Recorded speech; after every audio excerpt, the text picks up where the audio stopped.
પ્રભુ મારે જાણવું છે જીવના બંધનનું અને મુક્તિનું કારણ કોણ છે? જીવ બંધાય સાથે જીવ છૂટે શકે.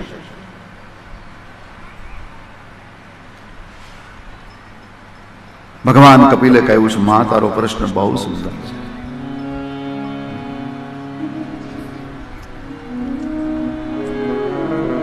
ગુણમાં આસક્ત થવાથી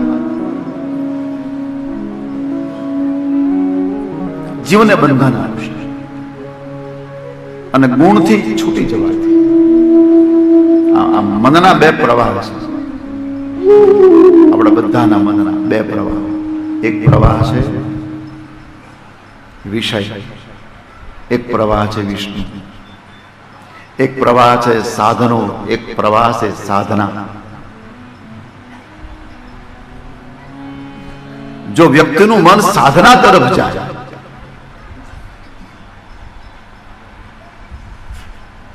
તો એ મન એને મુક્ત કરનારું છે,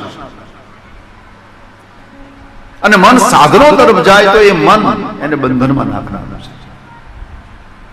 મન ભજન તરફ જાય તો એ મન એને મુક્ત કરશે, અને મન ભોજન તરફ જાય તો મન એને બંધન આપશે. એટલે બે પ્રવૃત્તિ, બે માર્ગ મન, એવું કપિલ ગીતામાં કહે છે. સ્વભાવથી મન વિચિત્ર છે, સ્વભાવથી, એટલે ભરોસેમંદ નથી. એટલે ભક્તિની શક્તિ આપી અને મનને સન્માર્ગે કરવું પડે એવું કહ્યું છે. આટલા વર્ષો સુધી અર્જુન પરમાત્માની સાથે રહ્યો, કૃષ્ણ ભગવાન સાથે.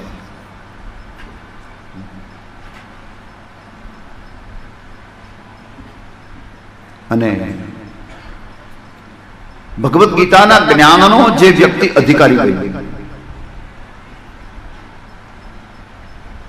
89 વર્ષ ભગવાને ખોજ કરી, કોઈ અધિકારી મળે તો જ્ઞાન આપો, અધિકારી મળે તો જ્ઞાન આપો. 89મા વર્ષે મહાભારતના યુદ્ધના પહેલે દિવસે આમાં અધિકાર દેખાણ જ્ઞાન આ અધિકારી.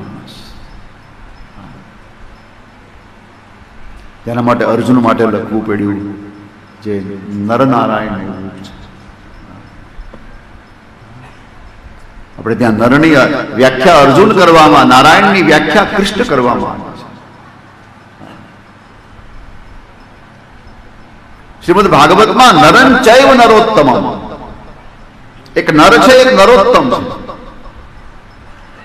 ઈ અર્જુન એ ભગવદ્ ગીતાના જ્ઞાનનો અધિકારી બન્યા પછી છેલ્લે ભગવાને પૂછ્યું કે અર્જુન હવે કઈ તકલીફ હોય તો કહે. ત્યારે અર્જુને કહ્યું કે ભગવાન બીજી કોઈ તકલીફ નહીં, પણ મારું મન બહુ ચંચળ છે. ચંચલમ હિ મનઃ કૃષ્ણ, મારું મન બહુ ચંચળ છે.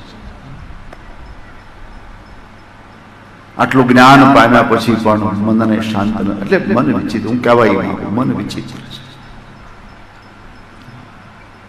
આમ અમસ્તો આપણને શાંત લાગે કે આમ ડાયું લાગે, આપણને એમ લાગે આપણું મન કેવું ડાયું ડમરું છે. પણ એ ક્યાં સુધી? જ્યાં સુધી એનો વિષય સામે નથી આવતો ત્યાં સુધી. એનો વિષય સામે આવી જાય પછી મન છલાંગ મારે છે. રામકૃષ્ણ પરમહંસ એમ કહેતા, વિવેકાનંદના ગુરુ, કે ભાઈ મન બિલાડી જેવું છે, બિલાડી છે. આમ આમ આમ બિલાડી એટલે સાવ સોજું. બાળકો એની હારે રીમા કરે, કઈ બિલાડી આમ કઈ એનો કઈ બહુ ઉપદ્રવ ન હોય. એ તો ઉંદર માટે ખતરનાક બને, બાકી આપણા માટે તો બિલાડી કઈ આપણને કઈ બહુ વાંધો ન હોય. આડી ઉતરે તો આપણે માનીએ કે ઉપશુકન થયા. રામકૃષ્ણ એમ કહે કે ભાઈ બિલાડી તમે બાજોટના પર મખમલનો આસન નાખીને એના પર બેસાડો બિલાડી. એના વાળ ઓળો, પેથીમાં સિંદૂર પૂરો,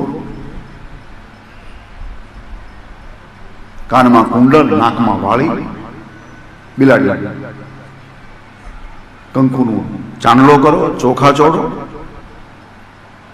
ફૂલની માળા પહેરાવો,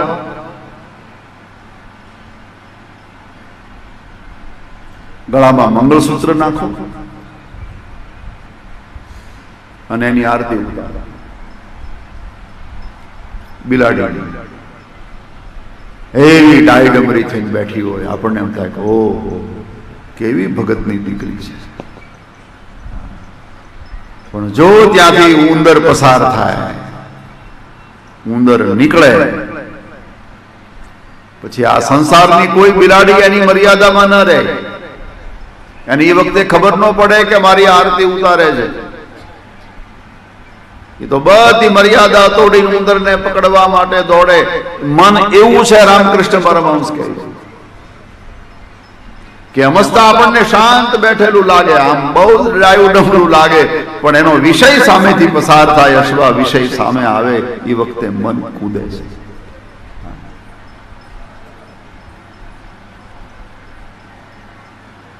મનને કાબુ કરવો બહુ સારી વાત છે, પણ એના કરતા મહાપુરુષો તો એમ કે મનને પવિત્ર કરો.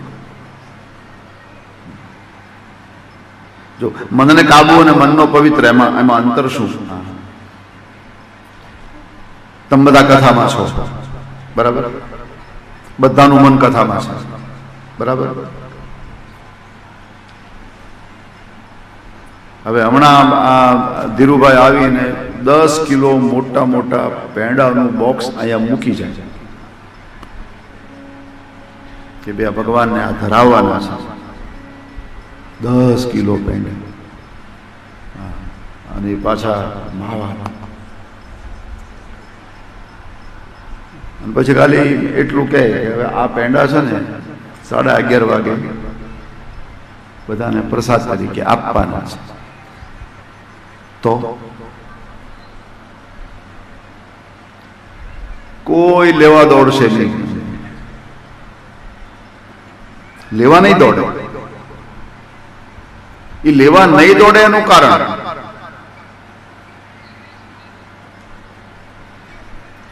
મોટાઈ આડી આવે છે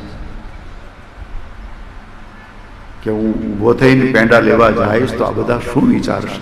આ મર્યાદા આડી આવે છે, એટલા માટે માણસ જાતો નથી, મન પહોંચી જાય છે. મન જતું રહ્યું પેડા કે હવે તરત ઘડિયાળમાં જોઈ લઈ કે 11:30 ને તો હજી વાર છે. મન જતું રહ્યું, માણસ ગયો નહીં, એની મર્યાદા છે. એટલે એ મન મક્કમ છે. ઘણી ઘણી વસ્તુ આ સંસારમાં એવી છે કે મારી તમારી મર્યાદા મને તમને આડી આવે એટલે આપણે નથી કરી શકીએ.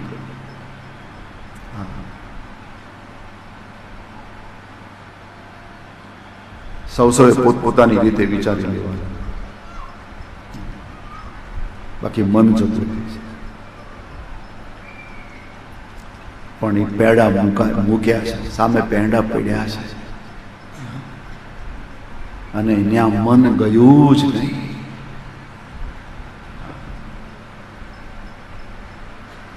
એને મનની પવિત્રતા કીધી છે.